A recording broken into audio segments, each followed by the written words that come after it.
Alemania tiene fecha para sus nuevas elecciones anticipadas. Será el 23 de febrero del próximo año cuando los votantes elijan a un nuevo parlamento y a un nuevo canciller. Fue posible tras un pacto entre socialdemócratas y democristianos. Y Scholz va a seguir como canciller federal durante los casi 3 meses de espera, periodo en el que aseguran aquí en Berlín la gobernabilidad de Alemania no está en juego. Soy Jenny Pérez aquí en Berlín. Destacamos. Tras el colapso de su gobierno de coalición, la semana pasada, el canciller alemán Olaf Scholz logra un acuerdo para convocar elecciones anticipadas en febrero. El pacto entre los partidos pone fin a la legislatura casi un año antes, al romperse la coalición entre socialdemócratas, ecologistas y liberales.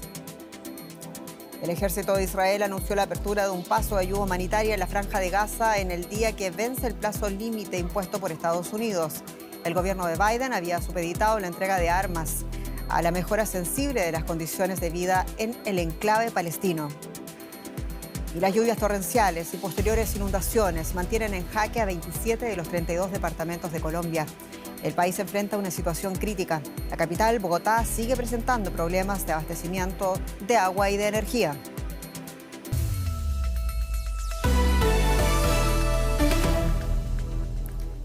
El canciller alemán Olaf Scholz y los principales conservadores de la oposición han acordado una fecha para la celebración de elecciones anticipadas, esto es el 23 de febrero del próximo año. Ocurre tras el colapso del gobierno de coalición de la semana pasada, cuando Scholz despidió a su ministro de Finanzas. El canciller cedió a la presión política y acordó celebrar las elecciones un mes antes de lo que había sugerido originalmente. Alemania celebrará elecciones en febrero en lugar de en septiembre, como es habitual. Los socialdemócratas de Olaf Scholz y la opositora Unión Cristiano-Demócrata acordaron una fecha a medio camino entre lo que proponían ambas partes. Nos hemos puesto de acuerdo para proponerle al presidente de Alemania que celebremos elecciones el 23 de febrero de 2025 para votar el nuevo Parlamento alemán. El canciller federal anunció la semana pasada que se sometería a un voto de confianza y luego convocaría elecciones anticipadas. Esto se produjo después de que destituyera a su ministro de Finanzas, el líder liberal Christian Lindner, lo que rompió la coalición gubernamental tripartita. Scholz espera ser de nuevo nombrado candidato a canciller federal por su partido para volver a encabezar el nuevo gobierno.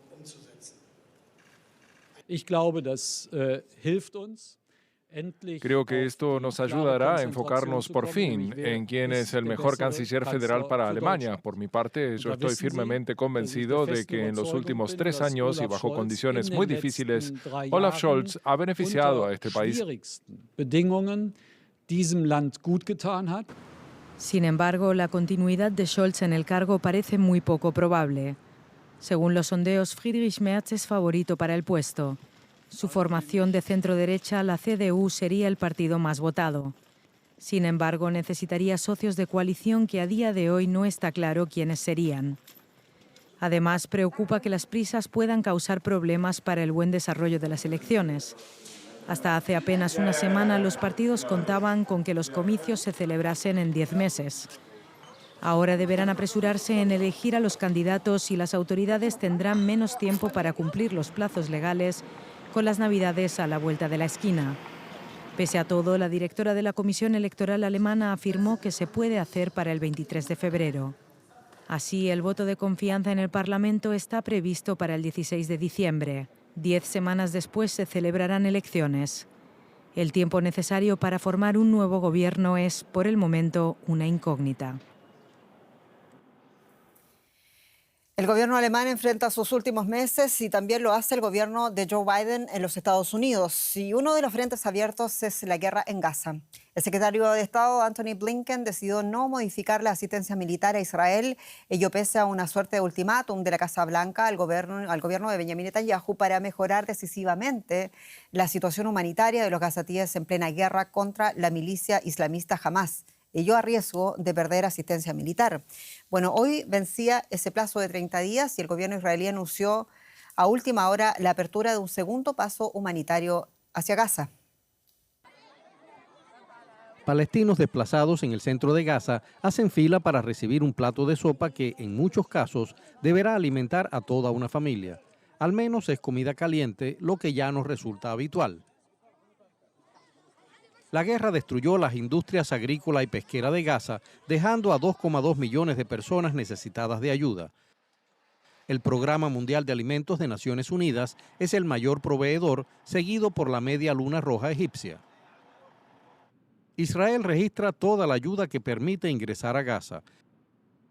Si vemos las estadísticas de 2024 correspondientes a este dato, se puede apreciar que las entregas cayeron en octubre a su nivel más bajo desde el comienzo de la guerra. En noviembre se produjo una mejoría, aunque muy por debajo del reclamo de Estados Unidos, que quiere que la ayuda a Gaza aumente a 350 camiones al día. El promedio diario de octubre fue de 57 camiones, sin contar las entregas de combustible. Las agencias de la ONU afirman que se distribuye incluso menos debido a las restricciones israelíes, los combates y el caos general. Actualmente la ayuda entra por Kerem Shalom en el sur y Erez en el norte.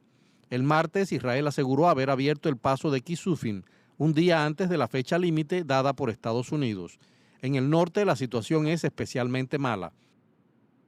Los residentes de Jabalia, Beit Lahilla y Beit Hanun dicen que no han recibido ninguna ayuda desde que Israel inició una ofensiva allí el 5 de octubre. El ejército israelí afirma que es necesaria porque presuntamente los militantes de Hamás se están reagrupando. Un vecino de Jabalia relata que casi toda su familia murió en un ataque el fin de semana. Este es el pan que querían desayunar, pero ¿de qué sirve el pan si no hay seguridad ni paz? No queremos comida, ni pan, ni harina, queremos seguridad y paz. Entre 75.000 y 95.000 personas viven en condiciones terribles en el norte de Gaza, según estimaciones de la ONU. La semana pasada, miles de personas obedecieron las órdenes del ejército israelí de evacuar Beit Lahilla. Expertos respaldados por Naciones Unidas afirman que la hambruna en el norte de Gaza es inminente, una evaluación que Israel considera inexacta. La periodista Maya Siminovich nos acompaña hasta ahora en directo con las novedades desde Tel Aviv. Maya, muchos saludos. Decíamos, Israel anuncia la apertura de un segundo paso de ayuda humanitaria, pero ¿cuáles son los argumentos de las autoridades israelíes para no ampliarla de forma masiva, decisiva, como tanto piden el gobierno de los Estados Unidos y también la ONU? Hola, Jenny. En realidad el gobierno israelí no da muchas explicaciones o ninguna al público de qué es lo que está haciendo exactamente con la ayuda humanitaria. Estamos bastante en el gris. Sabemos que se ha abierto un nuevo paso, el de Kisufim hoy, realmente en el último minuto, para tratar de ampliar esa ayuda humanitaria. Israel también dijo que no está permitiendo que entren camiones comerciales por motivos de seguridad.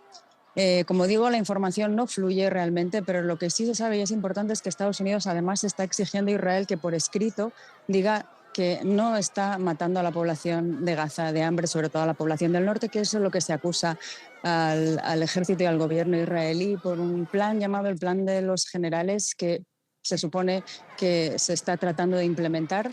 El ejército lo niega, el gobierno lo niega, pero las imágenes muestran lo contrario. Parece que los gazatíes del norte están realmente sufriendo una carestía sin precedentes. Así que Israel no se explica demasiado, pero ha hecho el gesto de abrir este paso hoy, y Estados Unidos acaba de decir que no va a cortar el suministro de armas porque ve que se está moviendo en la dirección correcta. Maya, la guerra también sigue para Israel. En territorio israelí ha habido reportes de muertos por la campaña de cohetes lanzados en los últimos días y horas por Hezbollah. Cuéntanos cuál es la situación. Ayer, por ejemplo, hubo un lanzamiento de misiles en 3 minutos. Lanzaron 90 misiles, hubo heridos, hubo daños desperfectos. Hoy los misiles han sido menos, en las docenas, pero ha habido 2 muertos en la ciudad de Naharía, 2 carpinteros. Y el norte sigue sufriendo misiles día y noche. Los niños no van a las escuelas y los adultos trabajan los que pueden, pero también en el sur, en Mitzpe Ramón, que está bien al sur de Israel, cerca de Eilat, ha habido una entrada de un dron armado por parte de los hutíes hoy, así que todo continúa. Y también desde Gaza han lanzado misiles hoy a los kibutzim que están cercanos a la frontera. De manera que esto, por mucho que la campaña se ha agudizado en todos los frentes, se continúan todos ellos activos. Lamentamos escuchar eso. Muchas gracias a Maya Siminovich en Tel Aviv. Gracias, Jenny. Y sufrimiento también en la otra cara de la moneda. Conectamos con el periodista independiente Joan Cabasés en Beirut. Joan, ¿cuál es la situación de este día en una nueva jornada de hostilidades. Hola, ¿qué tal? Sí, pues bueno, vemos cómo la ofensiva israelí provoca en Líbano todos los días decenas de víctimas mortales. En el día de ayer, lunes, fueron 44 víctimas mortales. En el día de hoy ha habido varios ataques, como por ejemplo en Alei o en Shuf, con entre 6 o 8 víctimas mortales. Antes de eso, esta mañana, las tropas israelíes han lanzado bombardeos contra 13 lugares distintos de los suburbios de la capital, Beirut. Israel había lanzado avisos pocos minutos antes en 11 de estos casos, pero ha atacado también por sorpresa un par de ubicaciones más, entre ellas un centro médico. Algo hay que decir que no es novedad, porque hay que recordar que los bombardeos israelíes en el último año han provocado el cierre de decenas de centros médicos. Israel asegura, sin embargo, que los bombardeos de hoy en Beirut han permitido terminar con la mayoría de almacenes de armas y de puntos de interés militar que Hezbollah tenía en la zona. Vemos como también ha habido ataques duros en ciudades importantes como Tiro o Nabatie, además de en las montañas del Ábeca, y que Israel ha vuelto a emitir órdenes de evacuación contra 14 pueblos en el sur del Líbano.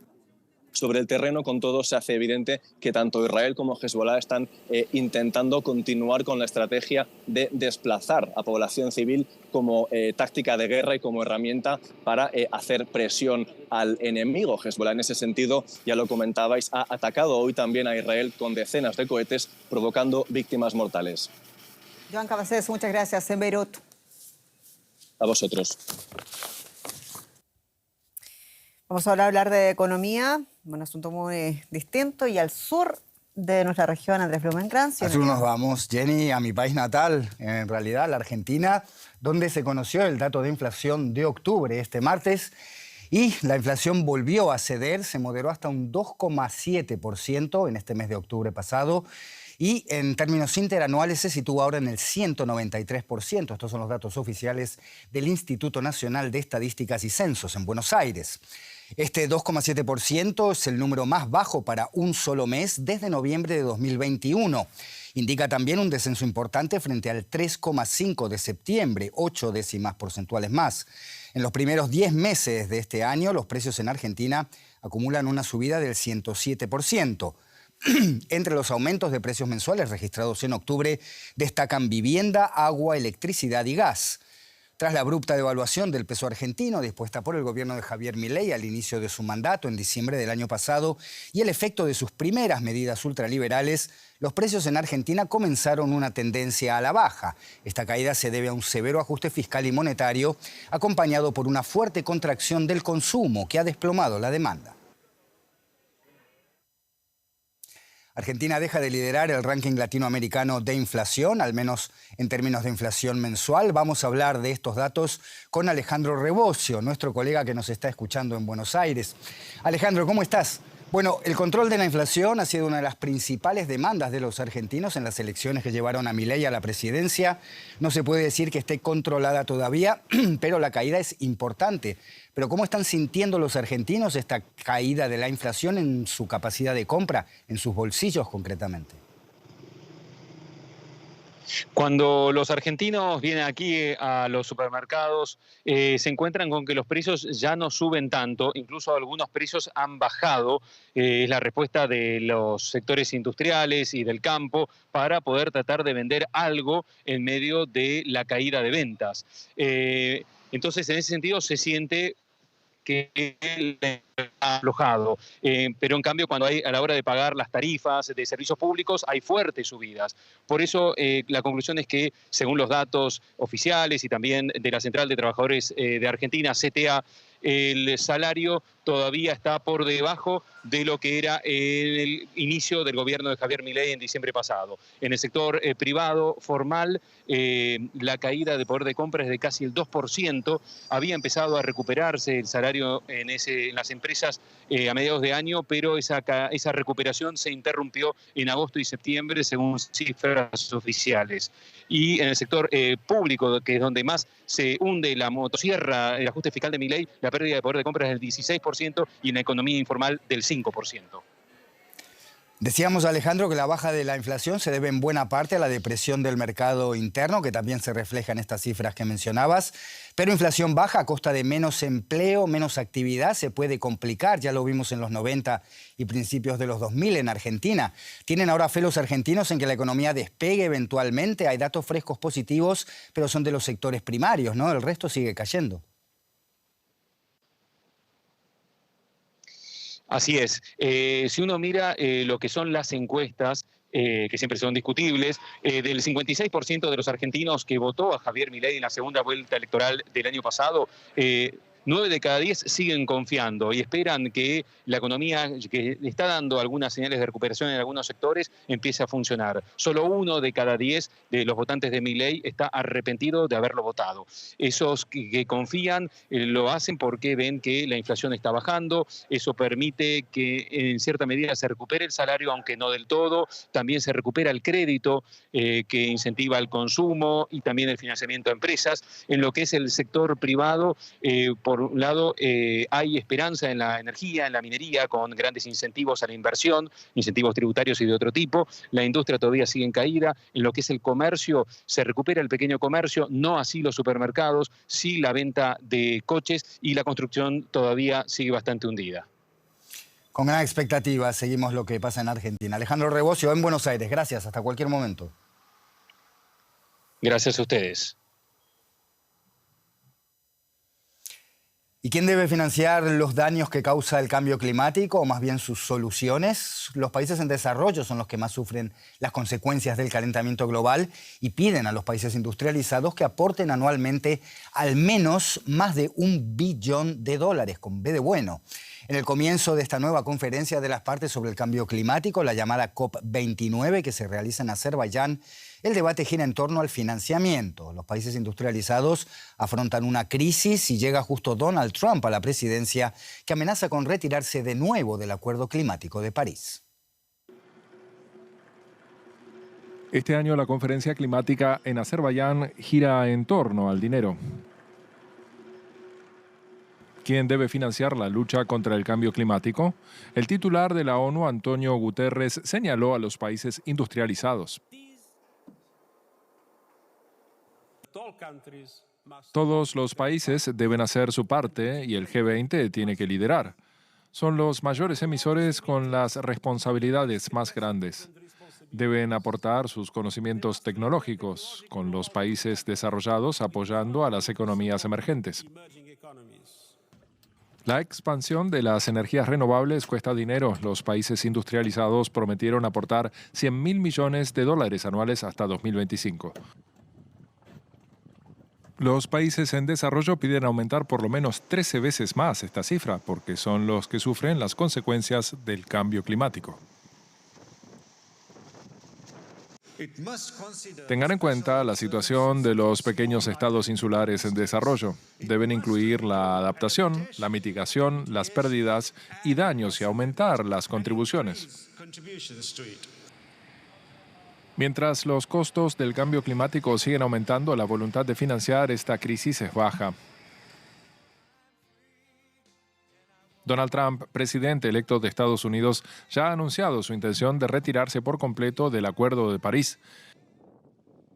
Y los países con combustibles fósiles quieren seguir vendiéndolos, como el propio anfitrión, Azerbaiyán.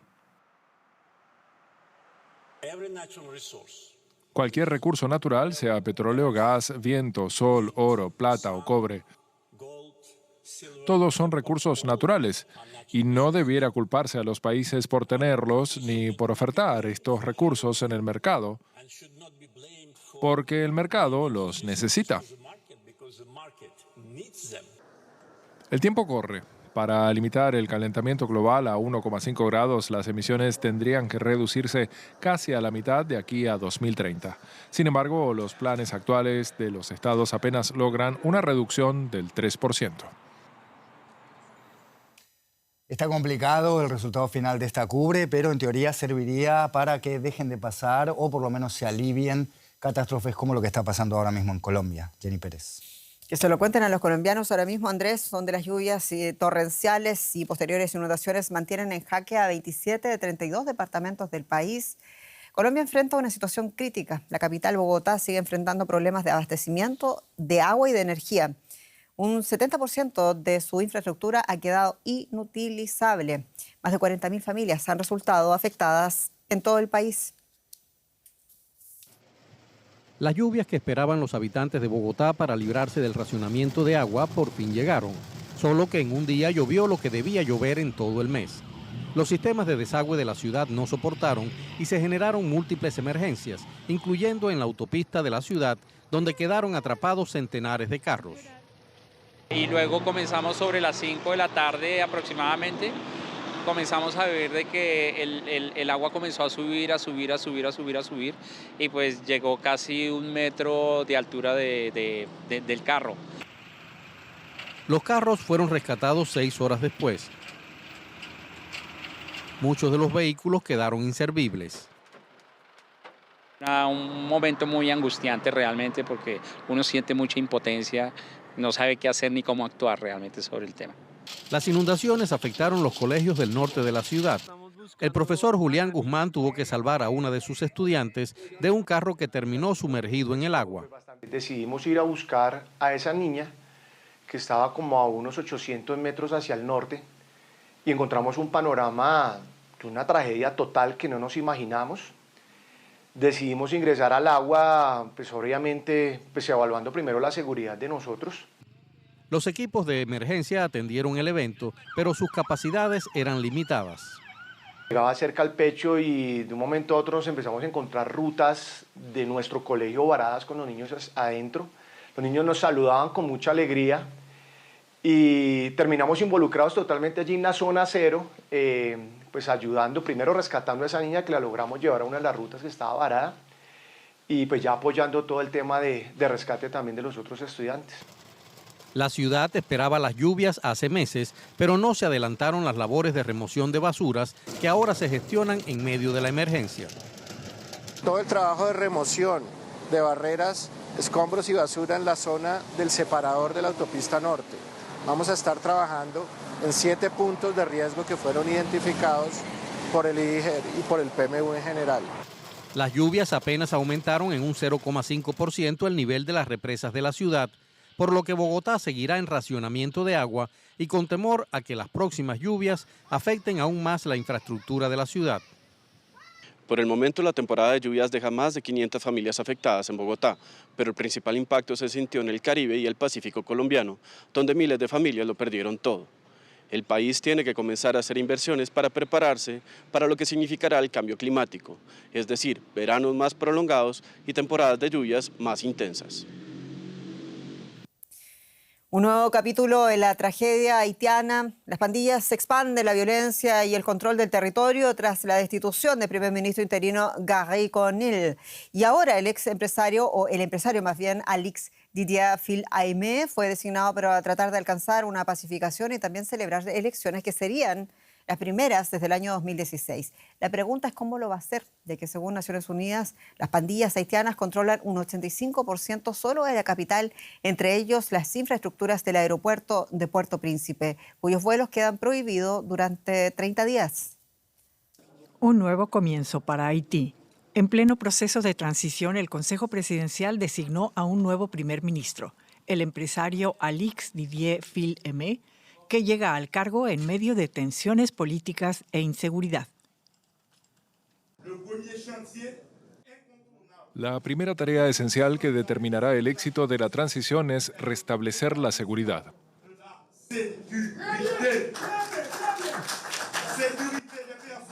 Seguridad de las personas, los bienes y la infraestructura, la seguridad alimentaria y la libertad de movimiento en todo el país.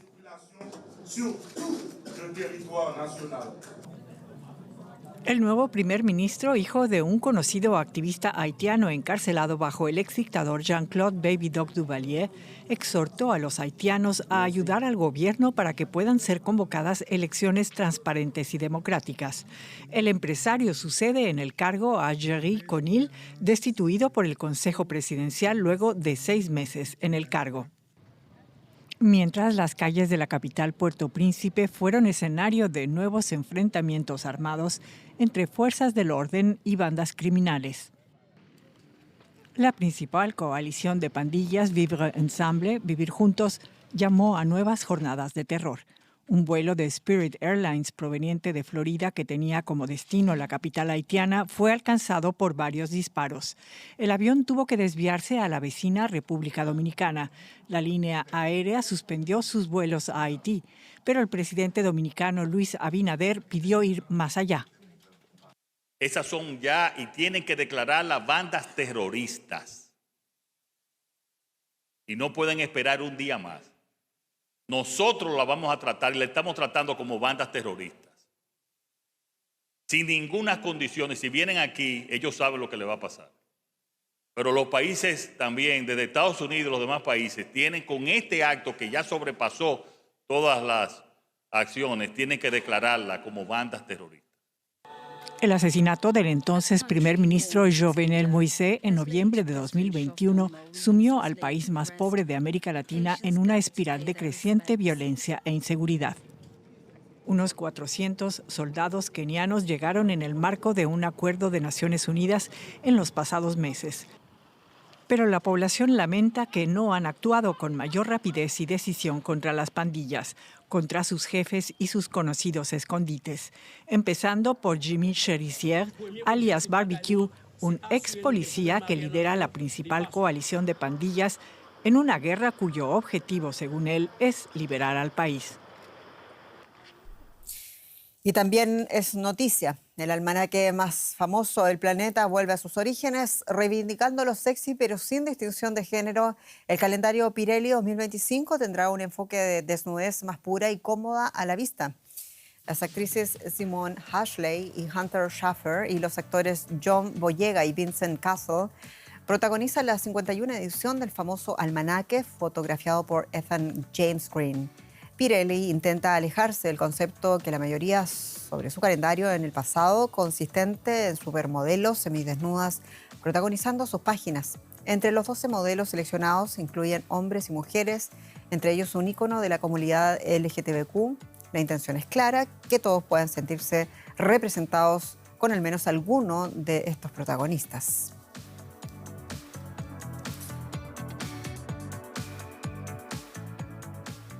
Y así nos despedimos. Muchas gracias por su sintonía y hasta pronto.